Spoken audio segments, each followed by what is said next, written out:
So ಇವಾಗ exercise 3.2 pair of linear equations and two variables third ಚಾಪ್ಟರಲ್ಲಿ ಇದನ್ನು solve ಮಾಡುವ.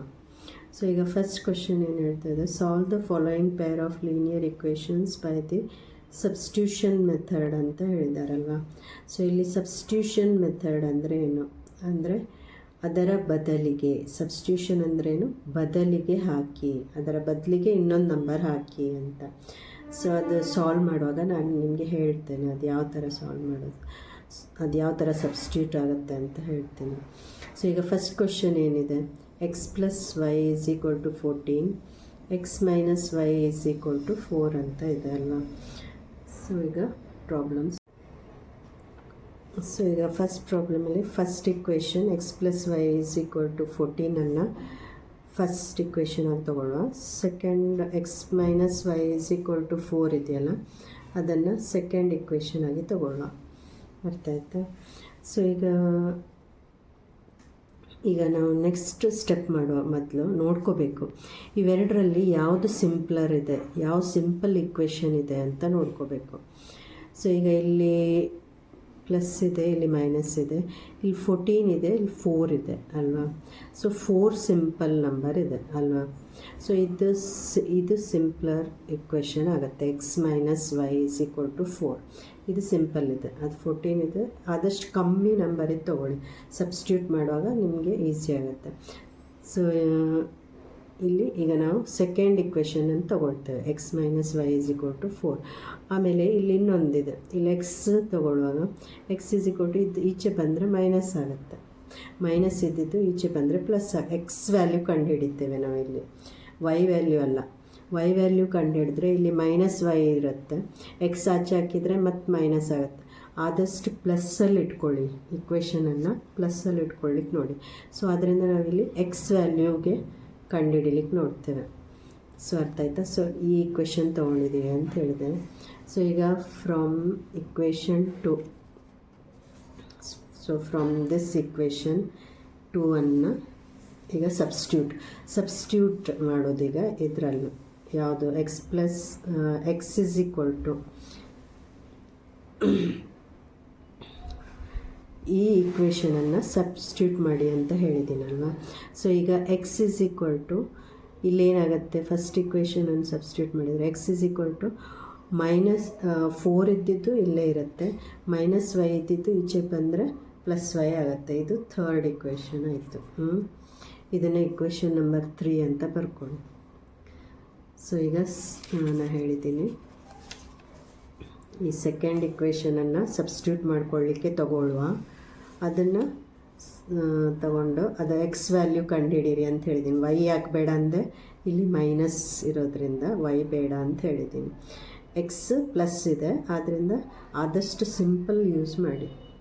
X is equal to minus ಇದ್ದಿದ್ದು ಈಚೆ ಬಂದರೆ ಪ್ಲಸ್ ಆಗುತ್ತೆ. ಸೊ ಇಲ್ಲಿ x is equal to 4 plus y is equal to 4 plus y, ಇದು ಥರ್ಡ್ ಇಕ್ವೇಷನ್ ಆಗಿ ಕೌಂಟ್ ಮಾಡುವ. ಅರ್ಥ ಆಯ್ತಾ? ಸೊ ಈಗ ಸಬ್ಸ್ಟಿಟ್ಯೂಟ್ 3 in 1 ಅಂತಿದೆ ಅಲ್ವಾ. 3 ಇಕ್ವೇಷನ್ 1ಗೆ ಸಬ್ಸ್ಟಿಟ್ಯೂಟ್ ಮಾಡುವ. ಸಬ್ಸ್ಟಿಟ್ಯೂಟ್ ಅಂದರೆ ಏನು ಅಂತ ಈಗ ಇಲ್ಲಿ ಗೊತ್ತಾಗುತ್ತೆ. Substitute 3 equation 3 in 1. ಅರ್ಥ ಆಯ್ತಾ? ಸಬ್ಸ್ಟಿಟ್ಯೂಟ್ ಅಂದರೆ ಅದರ ಬದಲಿಗೆ ಇದನ್ನು ಹಾಕಿ. ಈಗ ಇಕ್ವೇಷನ್ 1 ಏನು ಹೇಳ್ತಾ ಇದೆ, x plus y is equal to 14, x plus y is equal to 14 ಅಂತ ಹೇಳ್ತಾ ಇದೆ. ಸೊ ಅದನ್ನು ಥರ್ಡ್ ಇಕ್ವೇಷನ್ಗೆ ಸಬ್ಸ್ಟಿಟ್ಯೂಟ್ ಮಾಡಬೇಕು. ಸೊ ಈಗ ಇಲ್ಲಿ ಎಕ್ಸ್ ವ್ಯಾಲ್ಯೂ ಏನಿದೆ, ಇಲ್ಲಿ x value is equal to ನಮ್ಗೆ ಏನು ಸಿಕ್ಕಿದೆ, 4 ಪ್ಲಸ್ ವೈ. 4 ಪ್ಲಸ್ ವೈಯನ್ನು ಇಲ್ಲಿ ಹಾಕಿದ್ದೇನೆ ನಾನು. ಅರ್ಥ ಆಯ್ತಾ? 4 ಪ್ಲಸ್ ವೈ ಇಲ್ಲಿ ಹಾಕಿದ್ದೀನಿ, ಪ್ಲಸ್ ಇಲ್ಲಿ ವೈ ಅಂತಿದೆ ಅಲ್ವಾ, plus y is equal to 14. So ಇದು ಎಕ್ಸ್ ವ್ಯಾಲ್ಯೂ ಸಿಕ್ಕಿದ್ದು 4 ಪ್ಲಸ್ ವೈಯನ್ನು ಇಲ್ಲಿ ಸಬ್ಸ್ಟಿಟ್ಯೂಟ್ ಮಾಡಿದ್ದೀನಿ ಈ ಎಕ್ಸ್ ಬದಲಿಗೆ. ಅರ್ಥ ಆಯ್ತಾ? ಈ ಎಕ್ಸ್ ಬದಲಿಗೆ ಇದನ್ನು ಸಬ್ಸ್ಟಿಟ್ಯೂಟ್ ಮಾಡಿದ್ದೀನಿ, ಇಲ್ಲಿ ಸಿಕ್ಕಿರುವ ಎಕ್ಸ್. ಇದು ಸ್ಟೆಪ್ ಅರ್ಥ ಮಾಡ್ಕೊಳ್ಳಿ. ಸಬ್ಸ್ಟಿಟ್ಯೂಷನ್ ಅಂದರೆ ಅದರ ಬದಲಿಗೆ, ಈ ಎಕ್ಸ್ ಬದಲಿಗೆ ನಾವು ಇಲ್ಲಿ ಸಿಕ್ಕಿರುವ ಎಕ್ಸ್ ವ್ಯಾಲ್ಯೂವನ್ನು ಇಲ್ಲಿ ಹಾಕಿದ್ದೇವೆ. ಅರ್ಥ ಮಾಡ್ಕೊಂಡ್ರೆ. ಸೊ ಪ್ಲಸ್ ವೈ, ಆಮೇಲೆ ಇದೇ equation plus y is equal to 14 is equal to 14. First ಇಕ್ವೇಷನಿಗೆ ಥರ್ಡ್ ಇಕ್ವೇಷನನ್ನು ಸೇರಿಸಿದಾಗ ಸಬ್ಸ್ಟಿಟ್ಯೂಟ್ ಮಾಡಿದಾಗ ನಮಗೆ 4 + y ಈಸ್ ಈಕ್ವಲ್ ಟು 14. ಇದು ಅರ್ಥ ಆಯ್ತಲ್ಲ. ಸಬ್ಸ್ಟಿಟ್ಯೂಟ್ 3 in 1 ಅಂದರೆ ಅರ್ಥ ಆಯ್ತಲ್ವ. ಇಕ್ವೇಷನ್ 1ಗೆ ಥರ್ಡ್ ಇಕ್ವೇಷನನ್ನು ಸೇರಿಸಿದ್ದೇವೆ. ಸಬ್ಸ್ಟಿಟ್ಯೂಟ್ ಅಂದರೆ ಅರ್ಥ ಆಯ್ತಲ್ಲ, ಅದರ ಬದಲಿಗೆ ಹಾಕೋದು. ಇಲ್ಲಿ ಎಕ್ಸ್ ಬದಲಿಗೆ 4 + y ಹಾಕಿದ್ದೇವೆ. X is equal to 4 + y ಅಂತ ಸಿಕ್ಕಿದೆ. ಸೊ ಇಲ್ಲಿ ಎಕ್ಸ್ ಬದಲಿಗೆ 4 + y ಅನ್ನು ಹಾಕೋದು ಅಷ್ಟೇ. ಸಬ್ಸ್ಟಿಟ್ಯೂಷನ್ ಮೆಥಡ್ ಅಂದರೆ ಅದು. ಅರ್ಥ ಆಯ್ತಾ. ಸೊ ಇಲ್ಲಿಗ ಇನ್ನು ಸಾಲ್ವ್ ಮಾಡ್ತಾ ಹೋದರೆ ಆಯಿತು. ಸೊ ಈಗ 4 ಇಲ್ಲಿ ಹಾಗೆ ಇರುತ್ತೆ. y + y is equal to 2y is equal to 14. ಆಮೇಲೆ 2y ಈಸ್ ಈಕ್ವಲ್ ಟು 10. ಆಮೇಲೆ y is equal to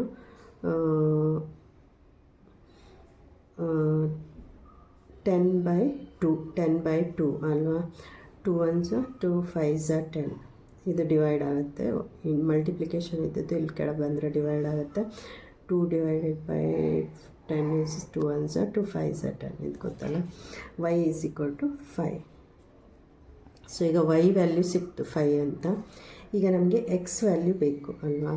substitute y ಇನ್ 3 ಅಂತ ಹೇಳ್ತೀನಿ ನಾನಿಲ್ಲಿ. Substitute y in third equation ಏನು ಹೇಳ್ತಾ ಇದೆ ಇಲ್ಲಿ, x is equal to 4 + y ಅಂತಿದೆ ಥರ್ಡ್ ಇಕ್ವೇಷನ್ ಅಲ್ವಾ. ಸೊ ಅದನ್ನು ಇಲ್ಲಿ ಬರ್ಕೊಳ್ಳಿ. Third equation x is equal to 4 + y ಅಲ್ವಾ. Third equation x is equal to 4 + y. ಇಲ್ಲಿ ಅದೇ ಥರ್ಡ್ ಇಕ್ವೇಷನ್ ಬರೆದಿದ್ದೀನಿ. ಅದಕ್ಕೀಗ y ವ್ಯಾಲ್ಯೂವನ್ನು ಸಬ್ಸ್ಟಿಟ್ಯೂಟ್ ಮಾಡಬೇಕೀಗ. y ವ್ಯಾಲ್ಯೂ ಹಾಕಬೇಕು.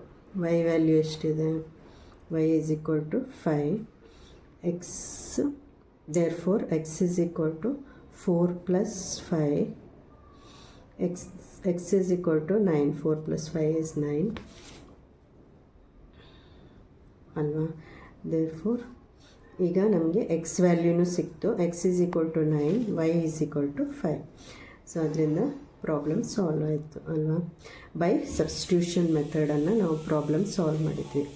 ಎಕ್ಸ್ ವ್ಯಾಲ್ಯೂನು ಸಿಕ್ತು, ಆಮೇಲೆ y ವ್ಯಾಲ್ಯೂನು ಸಿಕ್ತು ಬೈ ಸಬ್ಸ್ಟಿಟ್ಯೂಷನ್ ಮೆಥಡ್. ಇಲ್ಲೂ ಸಬ್ಸ್ಟಿಟ್ಯೂಟ್ ಮಾಡಿದ್ದೀವಿ, ಇಲ್ಲೂ ಸಬ್ಸ್ಟಿಟ್ಯೂಟ್ ಮಾಡಿದ್ದೀವಿ. ಇಲ್ಲಿ y ವ್ಯಾಲ್ಯೂ ಸಿಗಬೇಕಾದ್ರೆ ಸಬ್ಸ್ಟಿಟ್ಯೂಟ್ ಮಾಡಿದ್ವಿ, ಇಲ್ಲಿ ಎಕ್ಸ್ ವ್ಯಾಲ್ಯೂ ಸಿಗಬೇಕಾದ್ರೂ ಸಬ್ಸ್ಟಿಟ್ಯೂಟ್ ಮಾಡಿದ್ದೀವಿ. ಸೊ ಅರ್ಥ ಆಯ್ತಲ್ಲ ಸಬ್ಸ್ಟಿಟ್ಯೂಷನ್ ಮೆಥಡ್ ಅಂದರೆ ಏನಂತ. Thank you.